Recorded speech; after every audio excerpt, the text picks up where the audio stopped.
છોટાઉદેપુરના અમલવાટ ગામમાં ડેમ છલોછલ ભરાયેલો હોવા છતાં ખેડૂતોને પાણી માટે વલખા મારવા પડી રહ્યા છે। કેનાલો જર્જરિત હોવાને કારણે ખેતરો સુધી પાણી પહોંચી શકતું નથી અને ખેતીને સિંચાઈના અભાવે નુકસાન થાય છે।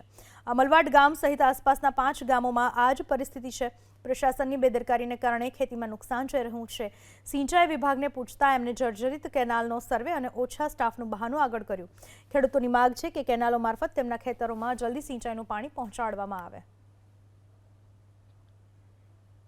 આખી નહેરમાં છાણા ઉગી નીકળ્યા છે। અમલવાટ ગામમાં ઊંચી ઊંચી જમીનવાળા ભાઈઓ છે। જમીનમાં પાણી આવે તો મકાઈ પકવે, પછી તુવર પકડે, કપાસ પકવે, એવું શાકભાજી કરીને અમારાવાળા ગામના માણસો જીવે છે। હાલના તબક્કે પાણી ડેમમાં છે, છતાં અમારે નહેરમાં નેકું ઝાડમાંથી ભંડોળ ભરેલું છે, એટલે અમારા ગામના વંચિત છે પાણીથી।